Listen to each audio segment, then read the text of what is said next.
You're listening to I Have Some Notes, a podcast supported by listeners like you. To contribute, visit patreon.com/I Have Some Notes.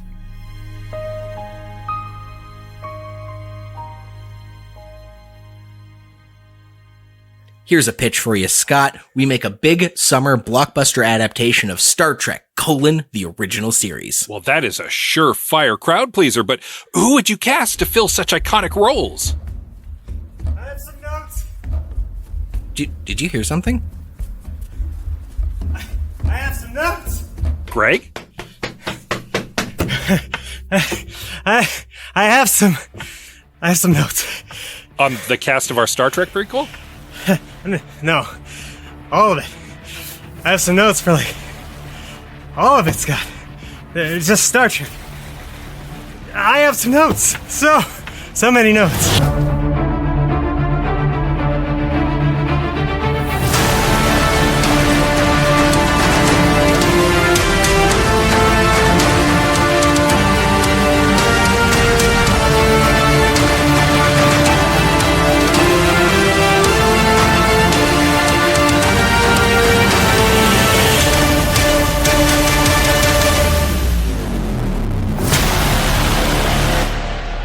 Welcome, everyone, to I Have Some Notes, the movie podcast with cuts, keeps, punch-ups, and tweaks on mediocre movies. I'm Liam Creswick. I'm Scott C. Bourgeois.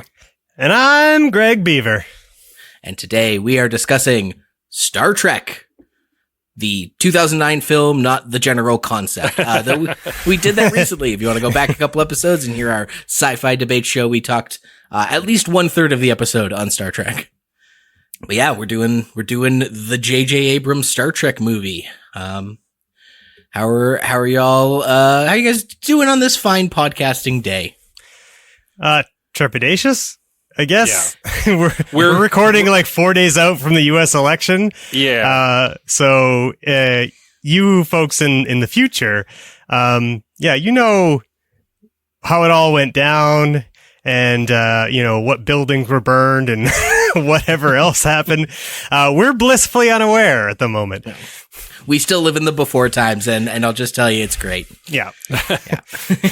Yeah. So if we don't mention anything that should be glaringly obvious to mention in a topical podcast, it's because this is being pre-recorded. Yeah, if you're wondering why we're not talking about the unending series of January 6s that have been occurring over the last couple of weeks, that's why. That is why, because we have been watching Star Trek 2009. Yep. Of course, directed by J.J. Abrams, written by Alex Kurtzman and Robert Orci, and based on the most iconic and culturally relevant science fiction franchise, or at least one of three, depending on who you ask, specifically us three. Go back and listen to our sci-fi debate episode. You can tell that Gregg wrote these notes.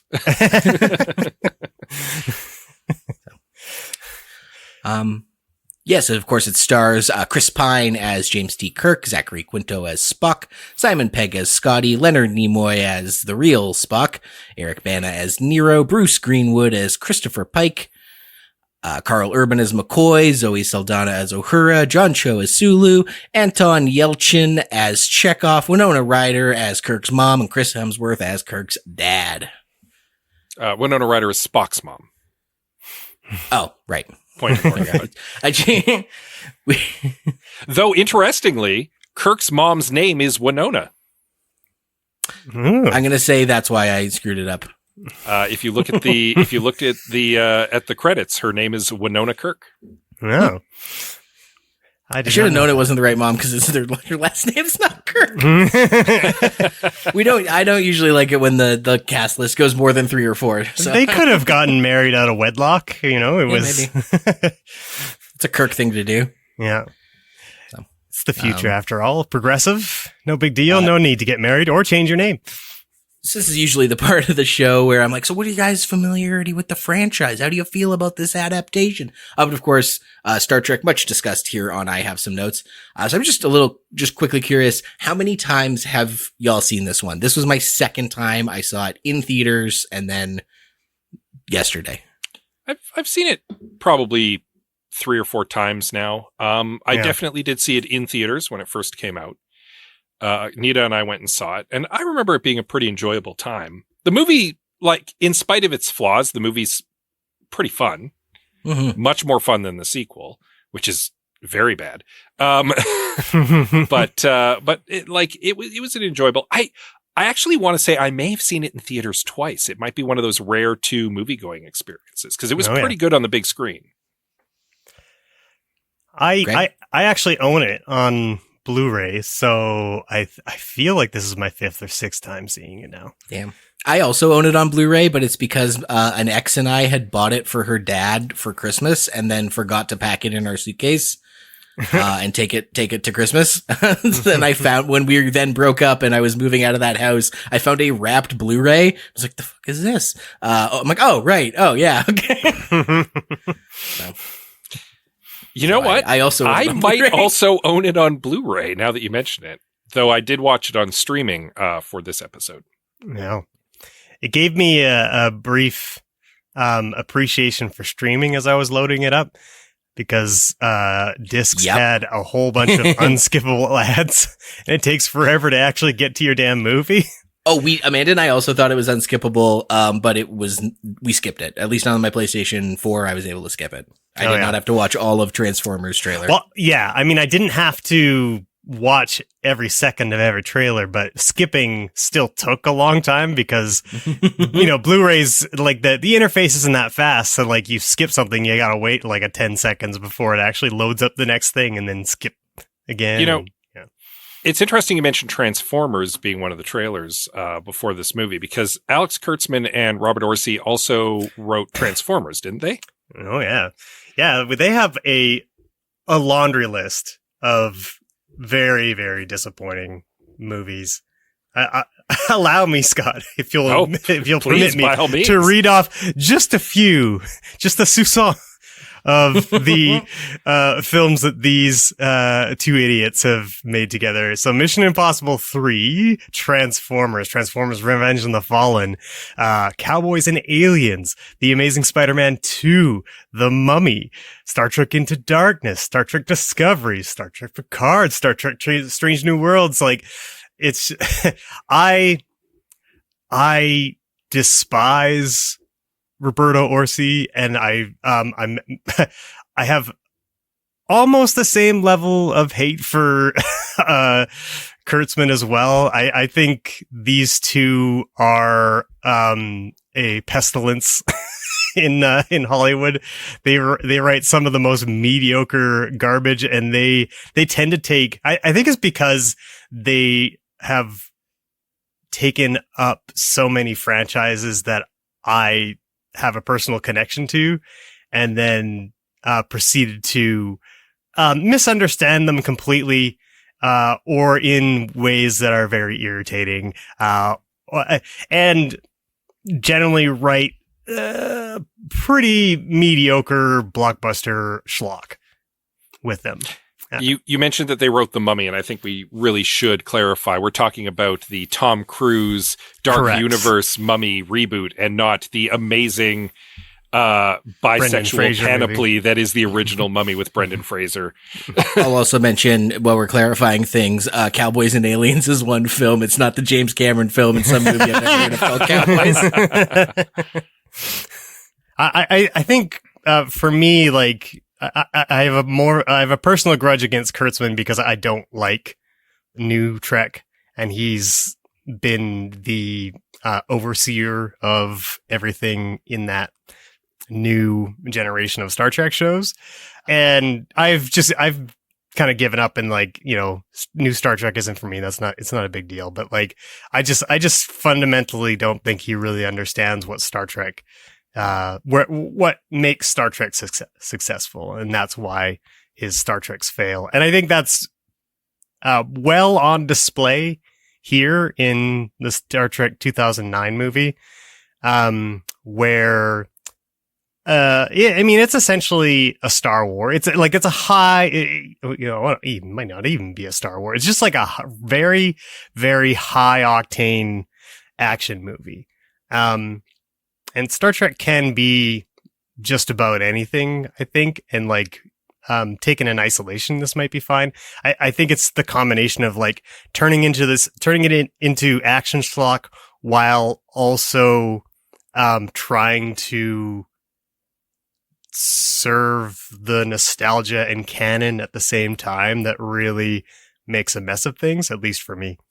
Yeah, as someone who has very little, emotional investment in doing the source material honor, this is a fun sci-fi action adventure movie. I had a good time with, 90-80% of it. But that's from someone who doesn't, actually, it's funny that you say when you compare it to like how it's not really in the true spirit of Star Trek and how it's disappointing to you and a franchise Star Trek fan. I actually experienced a couple years ago talking to a friend I play Overwatch with the opposite experience where all he had seen were the Star Trek, modern adaptations. And he asked another person we were playing with like, oh man, so if I like wanted to get into Star Trek, which of the series is kind of that like Star Trek that like, action packed, lots of adventure. And he didn't even know he was like saying something that isn't really Star Trek. He's like, which ones are the most like those movies? And we all kind of had to break it to him. Like, buddy, I hate to break it to you. Not a lot of them. Are like that other than the new stuff apparently. But yeah, it's disappointing because it doesn't serve the spirit of Star Trek well, or this otherwise perfectly serviceable action space adventure movie. Yeah, I mean, like it doesn't serve either purpose. Yeah, in the pantheon of movies that we do for this show, Star Trek 2009 is a breeze. Like, oh, yeah. it's entertaining. It's kinetic.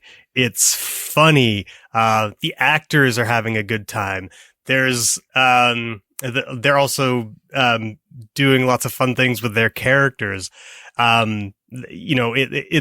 There's a lot to like in this movie, and that's probably why I've seen it 5 or 6 times. Like I can recognize that like this is a very, very good action movie, and if it weren't for the fact that it had the Star Trek label, I think it would be easier for me to forgive what we'll discuss later is some of its deeper flaws. Mm-hmm. Well, let's jump into the trailer and the plot summary so we're all on board this space adventure. I couldn't believe it when the bartender told me who you are. Why are you talking to me, man? Your father was captain of a starship for 12 minutes. He saved 800 lives, including yours. I dare you to do better. Enlist in Starfleet.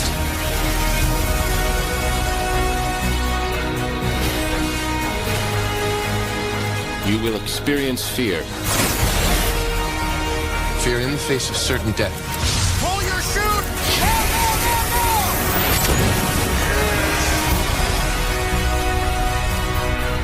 We received a distress call. I've been waiting for this day my whole life. This day of reckoning. I've got no captain and no first officer to replace him. Yeah, we do. The USS Kelvin is investigating a spatial anomaly when an impossibly large Romulan vessel that looks like an evil pine cone emerges and attacks. Its advanced weaponry cripples the Kelvin, and its captain beams over to the pine cone to negotiate a surrender, where he is promptly murdered. George Kirk is left in command. While his wife gives birth, George heroically battles the Romulans, buying time for his crew and newborn son to escape. That son's name? James T. Kirk. Without a father, Jim grows up mouthy and directionless. Apparently, single mothers aren't capable of raising a stable child, even in a future utopia. It's almost as if this movie was written by a right-wing hack. Anyway, Kirk gets in a big old bar fight, which is halted by Captain Pike. Pike sees potential in the drunk kid who just got his ass whomped and encourages him to enlist in Starfleet. Those recruiting numbers must be dire. Kirk does join Starfleet Academy and quickly becomes a top student. Okay, well, he cheats at the Kobayashi Maru test, so I guess he's just an okay student. The test's developer, Spock, gets him put on academic suspension, and Kirk is grounded when a distress call rings out from Vulcan. McCoy helps Kirk stow away on the USS Enterprise, where he and Uhura discover the distress call is a trap. When the Enterprise warps into orbit around Vulcan, they find the mysterious Romulan pinecone from 20 years ago has obliterated the fleet and is firing a big old laser into the planet's core. Pike boards the Romulan ship as a diversion while Kirk and Sulu space jump onto the laser to disable it. They fail, and Vulcan is destroyed. Aboard the Enterprise, Spock and Kirk argue over what to do next, leading to Spock marooning Kirk on an ice planet. There he meets Spock. Again, but older. This time-traveling Spock reveals he is responsible for Nero traveling back in time and helps Kirk meet Scotty, who beams him back to the Enterprise.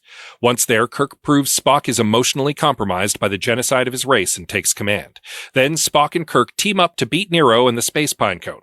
Everyone ends up a hero, and they set off on their 5-year mission. Or less than that if you care about the sequel.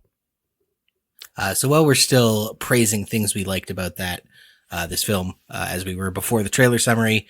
If anyone heard our episode from a couple weeks ago about Insidious, or I was also thinking a lot about the Charlie's Angels film that we watched about a year ago. Mm-hmm. I'm really starting to have some thoughts on how to do PG-13 action. And this one is textbook nails it. All of the fights felt like visceral and good without any blood or bruises or stabbing or death. The scenes where you do see characters die, like an early scene where like a woman flies out into space and the score goes silent and you just sort of see her like corpse thump against the outside of the hull. There's another scene where like a character dies in a pretty like grisly way that is all in your imagination. Oh, is that when that lieutenant or whatever gets like sucked into the mining beam? Yes, that's the one. Yeah. Yeah. That I was trying to remember. Yeah. There's that. And the fighting, like the hand-to-hand fighting and the sword fighting, like it all looks and feels exciting and legitimate and good. So, kudos to this movie for being PG-13 action done correctly. Yeah, it's not bad. I want to give a big shout out to the cast. Like Gregg mentioned earlier on, they're having a really fun time in this movie. And I agree. And more than that, I find it interesting that they all nail the original characters they're playing while simultaneously not just doing caricatures of the original iconic actors. Like Chris Pine comes across as James Kirk without being William Shatner as James Kirk. Mm-hmm. Carl Urban basically transforms into like some weird version of DeForest Kelly for this movie. I don't know how he does it, but his McCoy is perfect. Everybody's doing just absolutely great work on the cast side of this, and they deserve a shout out. They're all really good. They have great chemistry together, and they're doing a great job. Chekhov's a bit of a flat portrayal, but otherwise, yeah, everyone. Oh, really? That's kind of how Chekhov is as a character, though. So sure. I didn't feel when that you way said at all. They're not character. When they're like, well, they're not really playing caricatures or impressions. It's like that guy's doing what the other guy on the show did. Yeah, a little bit. I mean, he's like Anton Yelchin. I think if I recall correctly, like he either grew up speaking Russian or had he was around his Russian grandparents enough. But I remember seeing in like special features him talking about how Russians don't actually use W's for V's, but that's how it was played in the originals. So he kind of had to do it, and I think that's kind of where the character comes from. Just so we don't belabor the point, I'm gonna early fix. I only had 2 notes for this movie, and I'm gonna give you one of them now. It's not reasonable in any work of fiction to ask sort of like dumb, obvious questions you know the answer to, even though they could make or break verisimilitude. So like an idiot or an asshole might ask, oh, why does everyone speak English if they're an intergalactic, interplanetary federation? Like the Vulcans don't speak English, all the other, like, why do they speak English is a bad faith question that no reasonable person should ask because it's an English movie for an English audience. Fine. but then don't draw attention to it by doing a dumb bit where your Russian guy is clearly speaking a language that's not his mother tongue and having a hard time interfacing with the computer. You're drawing attention to the fact that it's like, well, why are any of them speaking English? Like, so my note is just cut that bit, find a different way to show he is Russian and silly. I know it's like a reference to the way the actor in the 60s did it, but or just it's not like do a straight Russian accent. Just do a normal Russian accent. It's not that funny of a joke that we need to like beg the question of like, well, why is anyone speaking English? So that's one of my only two notes, but I didn't want to pick on old, the late great, Anton, any more than we need to. So, yeah. No, I do. I think he's doing fine work in the movie. I kind of like the production design. mm-hmm. I know it's been criticized a little bit as being like Apple Store chic, and the lens flares are definitely like J.J. Abrams going a little overboard on that. Obtrusive is how I would describe them. Yeah, but the actual like the set design is really nice. It feels like a good modern take on that old 60s aesthetic, where they're like marrying the limitations that they had when they were making the sci-fi series back in the 60s to something a little more modern. It still looks like the old bridge, even though it doesn't, if that makes sense. And I think that was good on their part. I'm not certain I like the brewery engine room that they had, but the bridge looked really good. Yeah, the brewery engine room. I'm glad you pointed that out because it was really like, what is this? Like, yeah. Yeah, I think there's the Joker's gonna fall into a vat of Joker venom. Like, he's gonna fall into a vat of Smilex. There are definitely a lot of things about the production design that I do like, and since we're talking about things we like, I do want to take a detour into some of my criticisms of it in a little bit here. But I think the ship looks great. I think the updated look of Warp is awesome. It's very quick and I don't know, cacophonous. Is that a way to describe it? Just like boom, bam, and I like that. And the interior of the ship looks good in places. My only issue with the bridge is like I don't actually mind the sort of Apple aesthetic of it all. I just wish that it was a little less busy so that I could get a better sense of space within it. I think that's maybe just something that I feel out of place of because I'm so used to watching Star Trek and you watch episode after episode after episode and you feel like you know the bridge as well as the characters because you're seeing that set repeated over and over again. And, just not getting a good sense of what this bridge is like, just sort of, makes me feel, a little less at home in a weird way, No, that's valid. But yeah, other than that, like I know it's been criticized for the Apple set. I don't particularly mind that. I wouldn't necessarily mind the brewery aspect of things if it was a little less obvious that it was a brewery, but it's like very, very much or like that brewery. Very modern industrial. Lots of like the steel or whatever they're made out of. Safety railings, like yeah. I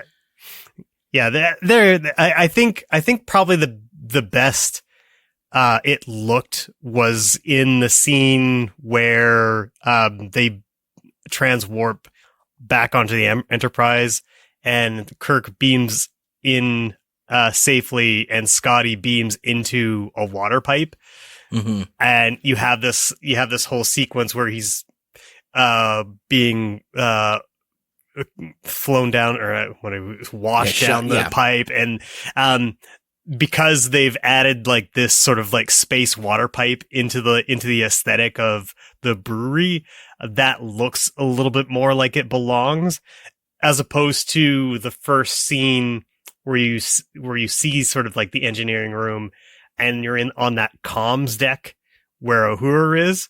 And like, they just kind of like set up a bunch of like computers around these big breweries, and it just feels like, yeah, you just put chairs there. It doesn't really look like a well-tailored set. Mm-hmm. Yeah.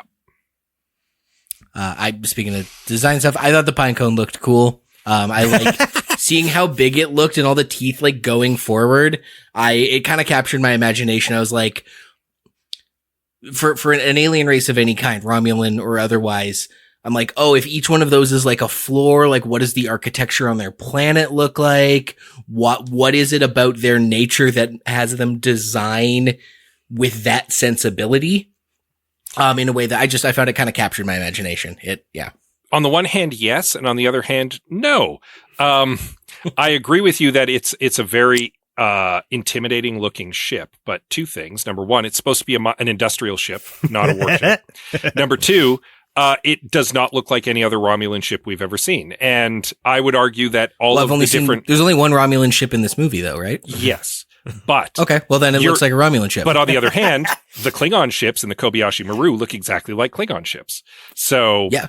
Why wouldn't you build each species in Star Trek has a design aesthetic over the course of all the series. And they're actually very good at keeping with those aesthetics in the series. But in this movie, for this Romulan ship, they went way left field. And that actually takes me out of it. The Narada does not look like a Romulan ship to me, and it doesn't look like a mining ship to me. And that actually does yank me out of the believability of it, which is a shame because it does look cool. I'm not disputing that, but it doesn't look like a Romulan ship to me. Yeah, I mean, if we're gonna get into like criticisms of the design, I'm gonna take a big old dump on this design because I kind of hate it. I can't imagine what a real Romulan ship looks like that's not cooler than this. The D'Deridex Warbird looks fantastic. I'm just gonna say. Yeah, it's the iconic Romulan ship from TNG, and it's big and it's imposing and it looks like a Romulan ship. Yeah. This one, I don't necessarily. I mean, it's from the future. I don't really. I think that different the one thing that you could criticize Star Trek on is it kind of the cultures in Star Trek are kind of like these monocultures. Yeah, and I mean that's done for simplicity. I get it. But like, it's not outside of the realm of possibility that ships in a single culture would look quite different from one another. So that doesn't necessarily bother me. What does bug me is the practicality of it. Because I think at one point they say this is a simple mining vessel, and like, excuse me, but there's nothing simple about this ship. It's it's the most complicated looking ship. It's got that design aesthetic of. It's got the design aesthetic of like Optimus Prime in the Michael Bay's Transformer movie. You know, it's just so overly complicated, and the interior is so much worse. It's so dumb. Like they're like basically like, you know, you could walk a couple feet and just like fall a million miles to the bottom of the ship. Like there's no railings. Yeah. There's just like it's done. It's built in a way that has no practicality in mind, and it's just evil for evil's sake. That's what it is. And it really, if you didn't call it a mining ship, I might forgive it. But if you called it a warship, and I was like, okay, well, at least I guess like you can maybe argue that they've built it this way to intimidate the shit out of their enemies, and that kind of makes sense to me. But like when it's supposed to have a very utilitarian purpose and it doesn't look utilitarian at all, I think that is a very poor design choice. I guess that's what captured my imagination. Is I was like, well, in what world is this utilitarian? Well, to these weird aliens, this is peak design. This is perfect for our purposes. Well, if you want to talk about how, if you can't make a utilitarian design look intimidating, so it had to be all spiky and stuff. I disagree. And you can just point over here at the Borg cube. Mm-hmm. As a giant intimidating shape in space, and it is a cube. It's a cube. It's a giant cube. Yeah. And it's the scariest thing you can see coming at you in Star Trek. So you can make a very utilitarian ship look very menacing in the right circumstances. Yeah, for sure. Yeah. I mean, if it's a mining ship and it basically mines from space, I think there's definitely an opportunity there to use these mining mechanisms to look like these sort of like tendrils, right? So it could it could look more like some sort of like giant space or like a sea creature or something like that. It could have that kind of aesthetic. What this kind of reminds me of is sort of like a very chaotic bird's nest, and like and in that way, it kind of dovetails into the Romulan aesthetic because that they're all about their birds. Everything's a war bird. So this is a war nest, I guess. So that I guess that kind of works, but like, I don't know. It's I also don't know why a mining ship would have to be that big. Cause like, I mean, I guess for cargo hold, but like the way the interior is shown, there doesn't appear to be any like cargo hold, and they even talk about when they beam Kirk and Spock onto the ship. Scotty says, "If there's any logic to their ship, I'm going to beam you into a cargo hold." And you would think, like, with a ship that big, it should have some pretty enormous cargo holds, and like. He missed it. Like, so clearly, like, right onto the bridge. Yeah. yeah. So Scotty had the same problem with the design aesthetic as I did. Fair enough. All right. Well, we'll probably move on from the ships. It's very important that I shit on this ship. I actually have a question for you guys then. Sure. Cause I'm sure we're going to fix this problem. It's the obvious problem with this film. But I actually, just as a layman, I want you to explain to me what the problem is. What is your beef with the future Spock Leonard Nimoy time travel plot point or aspect of this film? Because I can see a couple, and I'm not entirely sure what the main one is. To a certain extent, I feel like it was meant as a way to marry the new series to the old series. And so he's shoehorned in a way. Mm-hmm. And I'm not saying that they didn't find a way to make it work and to make it feel organic that he's there. But at the same time, he doesn't do much except set the plot in motion and then point Kirk in the right direction when they coincidentally meet on a random barren ice planet. Yeah, that's because they happen to be in the same place.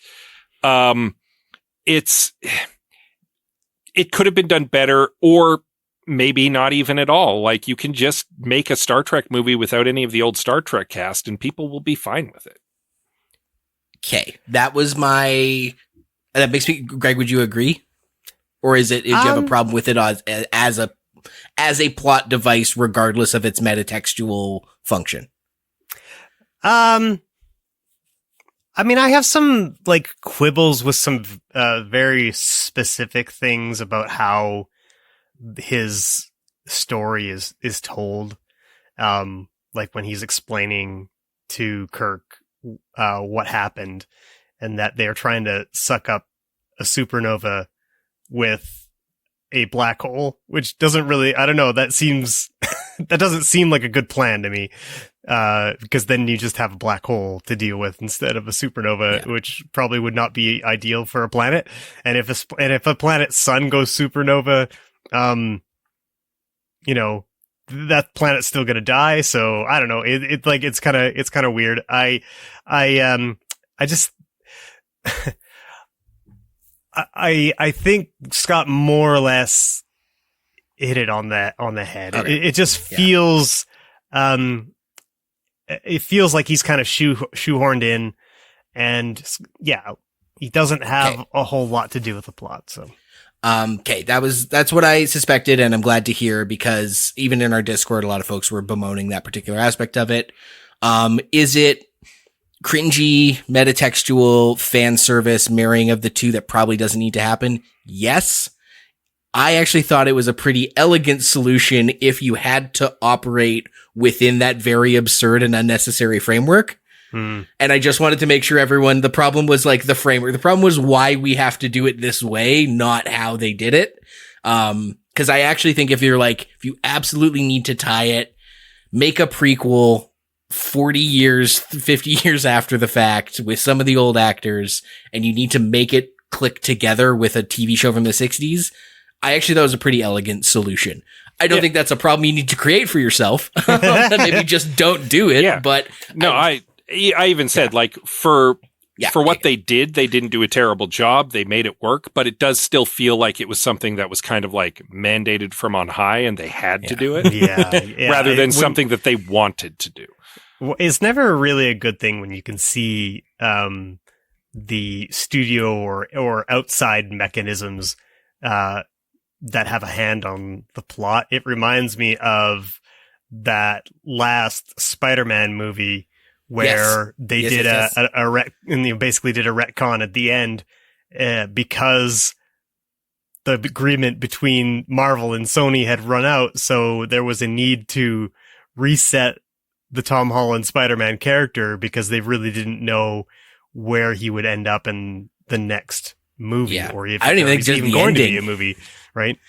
Not even the ending. The whole concept of that movie relies on you having some sort of metatextual reference to other media and for sure. Right. And so does this in a sense. You need to know that it was a TV show in this, whereas, just be its own good thing in a bubble. It doesn't have to.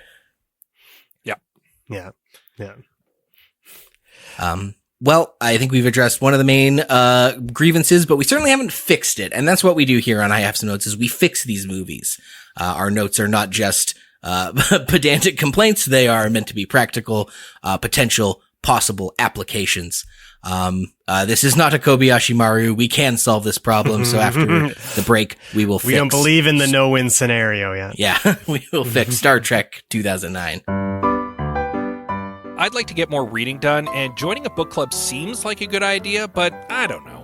Why not? Reading a whole book in a month, that's pretty daunting. What if it was just a chapter, say a week? That doesn't sound too bad. Still, getting together with a bunch of people, that's a whole evening. Well, what if it was only half an hour, whenever you wanted to? That would be great. The Read Along, a mini book club for your ears. Join my wife, Anita. And my husband, Scott. As we take you on a journey through a good book, one chapter at a time.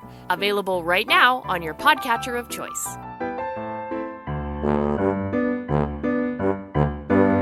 Welcome back to I Have Some Notes. We're fixing Star Trek 2009, the J.J. Abrams reboot of the original series. And as I mentioned in the first half, I really only had two notes. One, don't draw attention to the fact that Chekhov can't speak English, because then it brings all the languages these characters speak into question. And my other one, and Scott touched on it a bit, they drop Kirk on an ice planet. He gets chased by an alien and then falls into Leonard Nimoy's lap. And it's unearned, it's hacky, it's not connected to anything. That's not the first time it's happened in a J.J. Abrams movie. Well, it might be the first time. I've just seen it since. It happens multiple times in Rise of Skywalker where they're just like, oh, we fell through some sand after the action set piece and here's the next MacGuffin we need. So my note is don't do that. Please don't do that. And I think the solution is you have him get jettisoned to the ice planet. He gets sort of like shit duty of having to go to this outpost. The problem isn't that he's out in the cold wilderness and he gets out of his own volition and chased by an animal. The problem is just that he's on this shitty outpost with McCoy.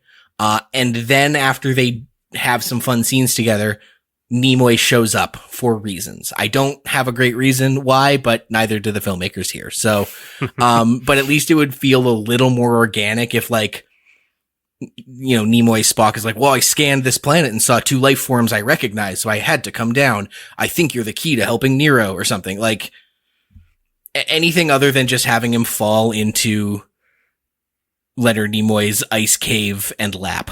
Right. It sucked. Don't do that. Especially when there's an outpost 15 kilometers away. I have a good solution, and that's don't have Kirk get stranded on an ice planet, which is like a weird way to just murder the guy, Spock. If you're that upset with him, let's maroon him in a hospitable environment. That seems like the Starfleet thing to do.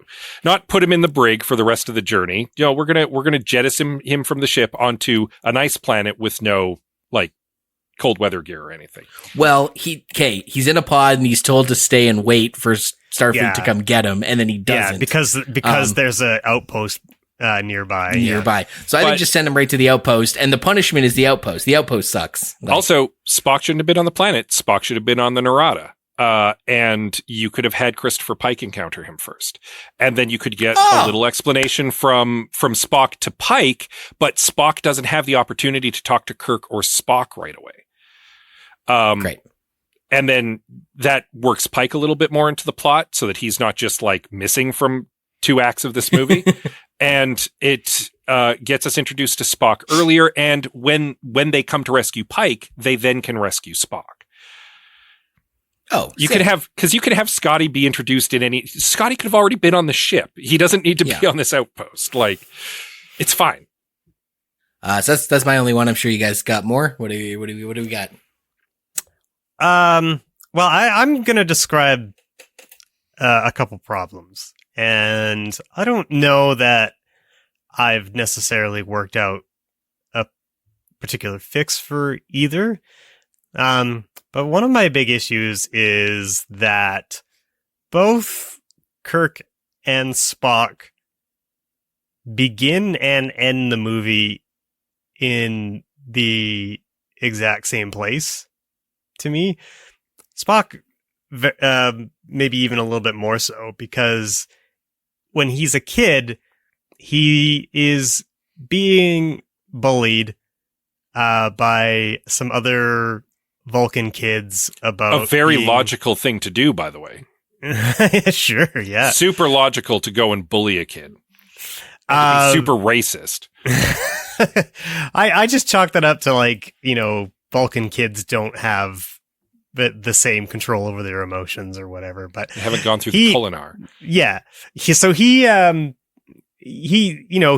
is beating up his bullies to start the movie off. And then they say that he's purged his emotions.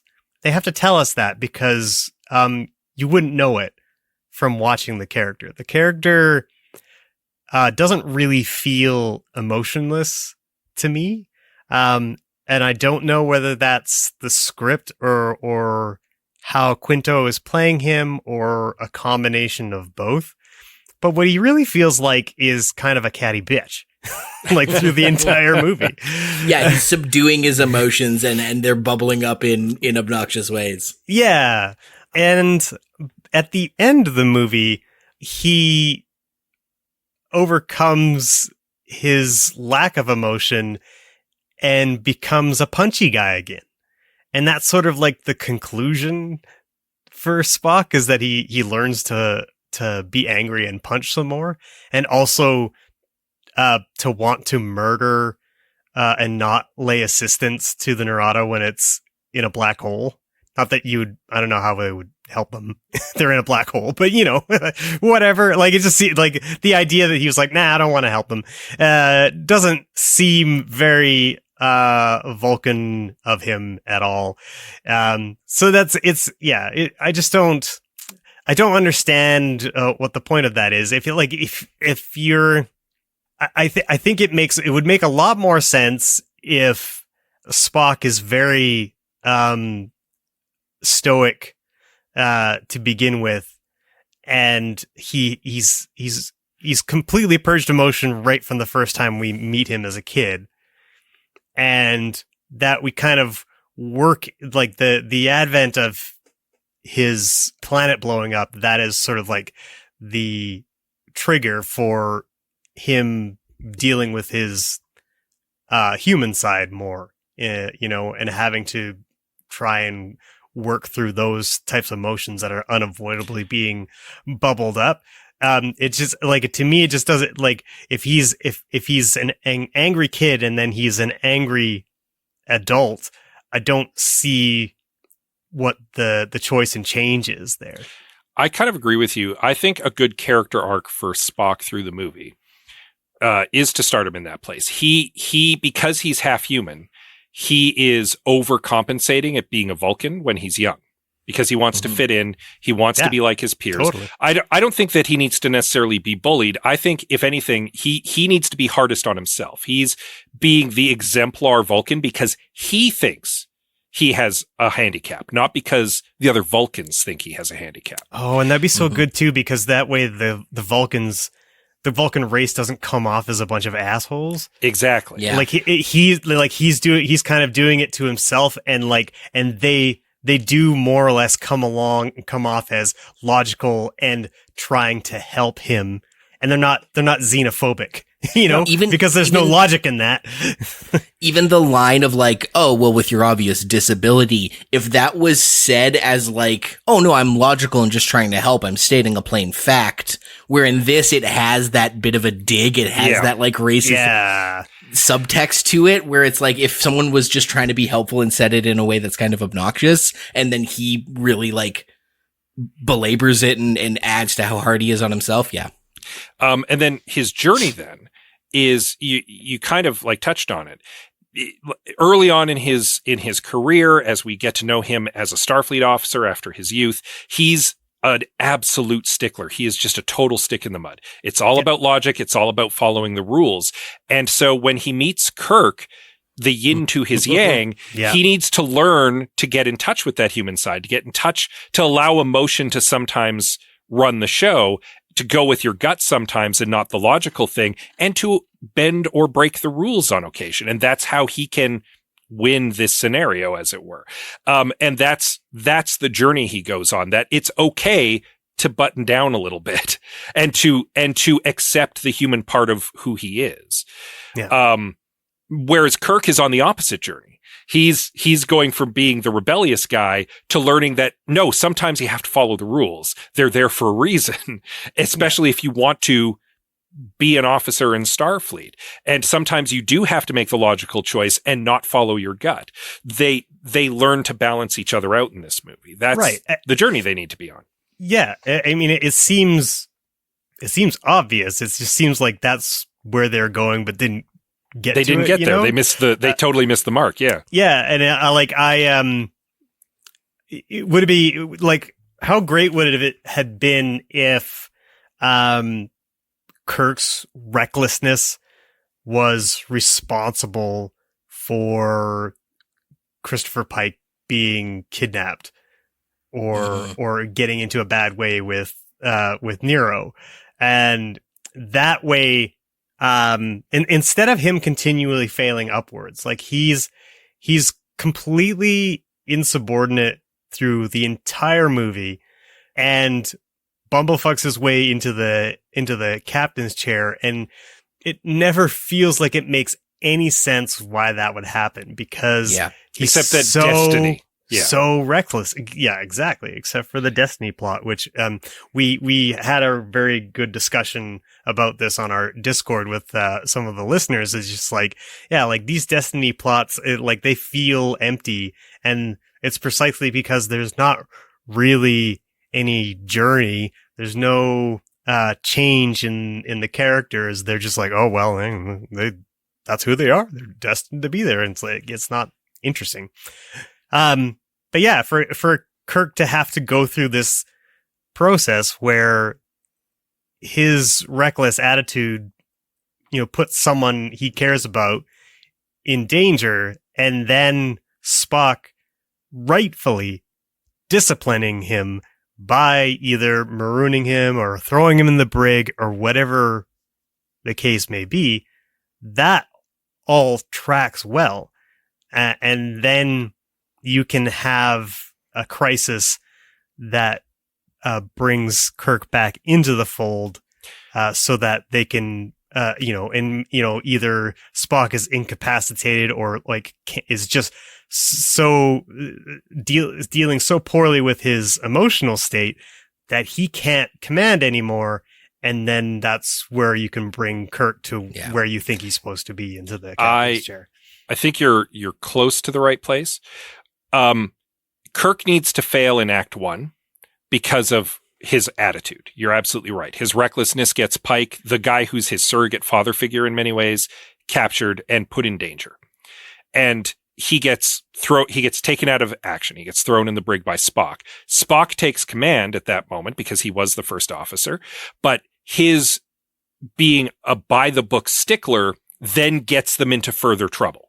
Sure. He's like, nope, Starfleet regulations require that we do this. This is the next play that we have to do. Like, he's all up here. He's playing it exactly by the book. And unfortunately, Nero's one step ahead of him because he's like brain messed with Pike at this point, and he knows what the regulations are. He knows what they're supposed to do, and he's counting on them. And that's a good way to justify the brain fuckery. Yeah.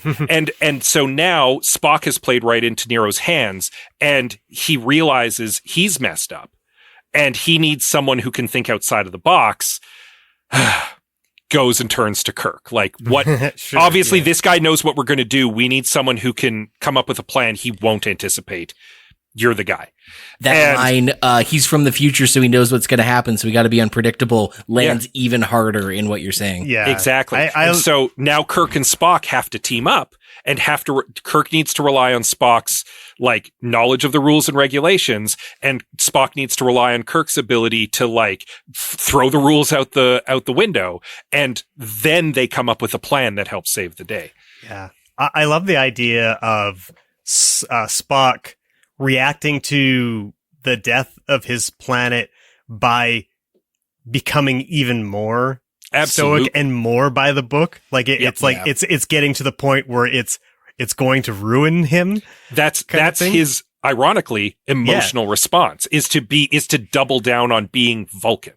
Yeah. Mm-hmm. That's so good. I love that. Yeah. We've come up with some character arcs. Yay! I mean, yeah. which is so important for this movie because you're right. The character arcs feel kind of flat in this movie. And then to make it even worse in the sequel, they reset them at the beginning of the sequel. Yeah. Which is so weird. There's an easy way to get to that Act 3, let's all come together, let's work together, that epiphany moment when they both realize they need each other.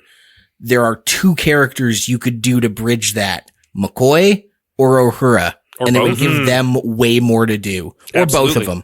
Because Uhura's there to counsel Spock because of their relationship. And McCoy is there to counsel Kirk because he's his friend. Yeah. Yeah. Actually, that's how both of them are the ones that talk each other into it. And then Nimoy Spock doesn't have to talk Kirk into doing anything. He can just be like, I'm just a plot point. I'm just here to put butts in seats and make for cameo articles week after the movie comes out. He sets the movie in motion. Yeah. He gets some interaction with Pike on board the Narada, and then he gets rescued. And then you can have a little denouement with him and at the end, and Quinto Spock. Yeah. Sweet. Can I add a C plot? I like that moment. Tribbles? Is it Tribbles? No, not yet. We'll see. Save that for the next one. Yeah. I like the that moment when they're first turning on the warp engines on the USS Enterprise, and because it's a new ship, Sulu gets ready to like warp, and he basically hasn't turned the handbrake off. Yeah. And I think if you want to get Sulu and Chekhov a little bit more involved in what's going on, you could generate like a little minor subplot between the two of them where Chekhov in the movie, he's like 17. He's kind of like this wonderkind, right? And you could have that sort of play that off of Sulu where he doesn't really have this amount of confidence that he feels like he should have, and yet here's this 17-year-old kid that's got way more confidence in what he's doing than he does, and the two of them can have a few moments of encouraging each other, and Chekhov sort of building Sulu up a little bit and pumping his tires so that he can get a hero moment towards the end of the movie of doing something really cool with the ship, doing like a really great piloting maneuver or something like that. So that you get this so that every character has a little moment for themselves where they get like this little mini arc rather than just like, cause like Sulu gets some stuff, like he gets like the sword moment and stuff like that, but he really just feels like kind of like just a a throwaway officer henchman type thing, you know? Yeah, like anyone could have done that. I think the only reason they have him is because there's the famous scene of George Takei with his shirt off holding the fencing sword. So That's precisely it's the same. It's because we have to get away with V's as W jokes and references to the old thing, we get put into these unpleasant situations that can be fixed if we just didn't worry about that kind of bullshit of like cute little references. Yeah, and I'm fine with Scotty just being on the ship if we want to jettison the whole ice planet thing. Like, there's no reason he couldn't have just been an engineer on the ship already. Yeah. I like the idea of him being younger and much more eccentric, and like that's fun. And if he's already on the ship, so they rescue, you were saying with the Nimoy Spock, they rescue him, he comes back to the ship, and then we basically don't hear about him again until the denouement. Agreed, except for there is that great scene where Spock shows McCoy his own invention or his own discovery. Scotty. Spock shows Scotty his own engineering mathematical equation. That can happen once, you know, new Spock gets to the Enterprise, goes down and talks to because they're like, how are we going to warp onto something that's already in warp speed? We don't know how. And he goes, I think your engineer goes down, tells him his own secret. I got it. Is a reference to Star Trek 4 when Scotty gives the formula for transparent aluminum to the guy who would invent transparent aluminum. Yeah, great. So we don't lose that moment. It's just something Nimoy Spock can do when he gets to the ship. Yeah, for sure. Yeah. This has nothing to do with the plot, but it's something that I think that maybe they should have considered adding. And it was something that just came to me while I was watching the movie this time. At the very end of the movie, when they're rolling the credits, they're showing like little, we're zooming around space, seeing planets. And I think that would have been a great opportunity to show them at the beginning of their 5-year mission, to have little stills of them having space adventures. And you could throw in some little Easter eggs. Like you could have them standing in front of the Guardian of Forever. You could have a picture of Kirk punching a Gorn. You could have thrown in some fun little references to the original series there. Covered in tribbles. Yeah, for sure. I think just little stills of them having space adventures to show that this was the beginning of all of these adventures. And I think that would have been a lot of fun. Missed opportunity. That's just a missed opportunity. And you, our listeners, did not miss your opportunity to hit us with your suggestions and listener comments. Thank you to everyone who contributes when we solicit these on social media, or, of course, the best way to get our eyes, ears, enthusiasm, attention, and conversation is to come join our Discord server. It is free. You don't need to be part of the Patreon to get access to it, though we would love it if you came and joined the Patreon as well. You can find the link to the Discord server at ihavesomenotes.com or on any of our social media feeds. But we asked our listeners for notes, and you replied. Andrew Craig says, I think it's a very serviceable story and an interesting way to reboot the property without damaging the original's rep. I think the biggest failing is that they should have had a longer setup. There's an official graphic novel that takes place before that features Data, LaForge, and Picard, and it would have been a cool way to hand off the franchise, but it also would have made it way longer. My other main gripe is stranding the true Spock in the new continuity. Knowing he died, never seeing his universe or friends again sucks. Yeah, I hadn't thought about that. Yeah, I hadn't thought that Nimoy Spock gets stuck in an alternate timeline. Yeah, the prequel stuff, I mean, it would have made for an interesting, like, cold open as opposed to George Kirk getting explode. But I don't know. I think Andrew's right. It would have made the movie, like, 30 or 40 minutes longer, and I don't think that we needed that. The movie clips along at a good pace as it is. But yeah, I hadn't thought about that bummer ending. If Andrew Garfield didn't get to leave the third Spider-Man movie, he's like, oh, I'm stuck. Tobey Maguire can go, but I'm stuck here actually. By the way, we didn't talk about it, but that opening scene rips. It's quite good. It makes Nita cry every time. Oh yeah. I also like the production design of the USS Kelvin way more than the Enterprise itself. It's like it's older, it's a little grimier. It's I don't know. I kind of wish that was the ship. Well, the Enterprise is the brand shiny new ship off the. I get it. Space I get dock, it. So. Yeah, I just like that look more. Why couldn't it have been a movie about the USS Kelvin instead about Hey, Enterprise? that would have been fantastic. Yeah. Could have just been about George Kirk. And we would have gotten more Hemsworth doing some pretty decent acting at that. I have when I saw Hemsworth in that role, I'm like, did they both read for it and whoever got second got to play the dad? That could be. Jeff Samsonow says, my note is not doing the we all saw it coming reboot repeat of a sequel and give this crew another ride with an original story. As reboots go, this movie was actually pretty good at balancing nostalgia with a fresh take. I'm not a Trekkie, and even I watched both movies. So, yeah. Oh, it'll please you to know, Jeff, that there are 3 movies. 2 of them are kind of okay. Yeah. One of them is one of the worst movies I've ever seen. It's hot garbage. Robin Slack says, the only crime that film commits is being a Star Trek film. I'm willing to admit that it fails as an entry into a larger franchise. I'm not a Trek guy, so I feel unqualified to judge. But removing the Star Trek of it all and just judging it as a standalone space movie, this flick absolutely rips and I'll die on this hill.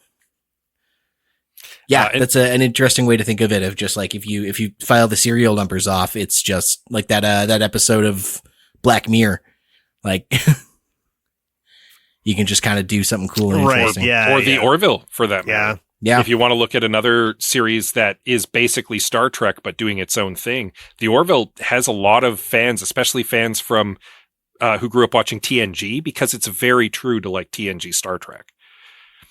Especially in later seasons after it gets over itself being a bit of a lighthearted parody and just kind of like settles into actually just being its own thing.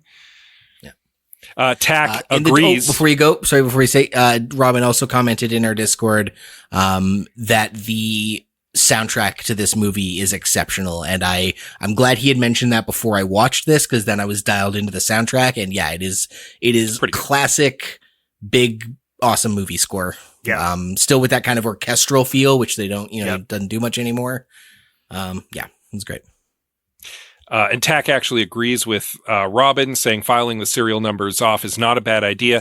I've said that the Return of Skywalker would be massively improved. It just had no connection to Star Wars. No, I disagree. The the Rise of Skywalker. Sorry, did I say Return? The Rise of Skywalker is just an objectively bad movie. It makes no sense and it's terrible, Tack. I'm sorry. Yeah.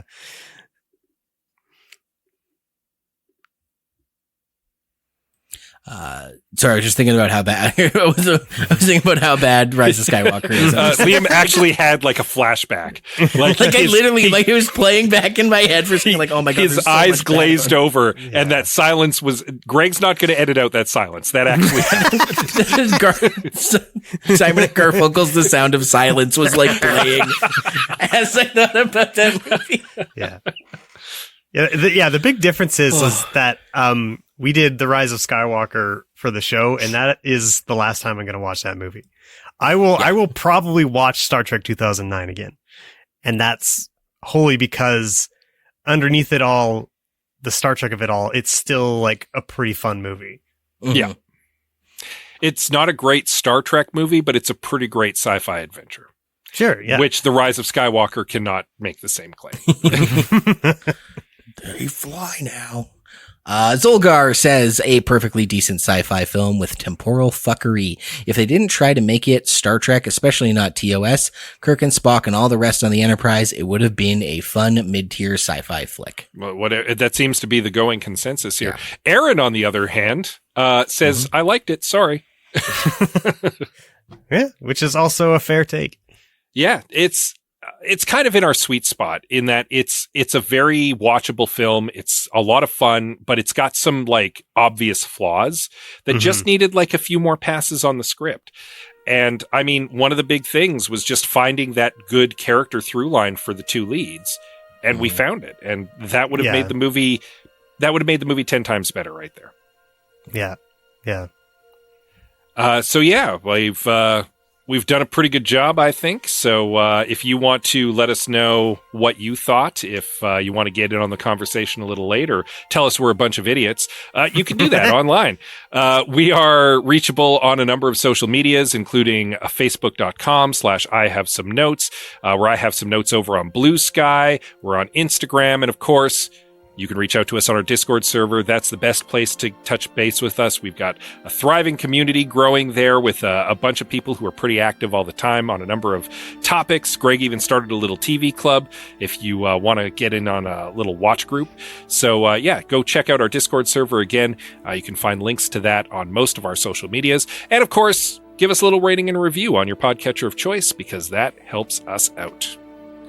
And of course, you can join us over on the Patreon. We appreciate your subscriptions, and for a nominal fee once a month, you get access to a bunch of bonus content that we've been putting out. I have some recs where we discuss recommendations of good movies that we watch. Not everything's mid or bad. And other sort of side notes, special projects. Recently posted my special field report from the Edmonton International Film Festival. So if you want to hear about the 3 films that I saw at IFE, you can find that over at patreon.com/I have some notes. We appreciate your patronage.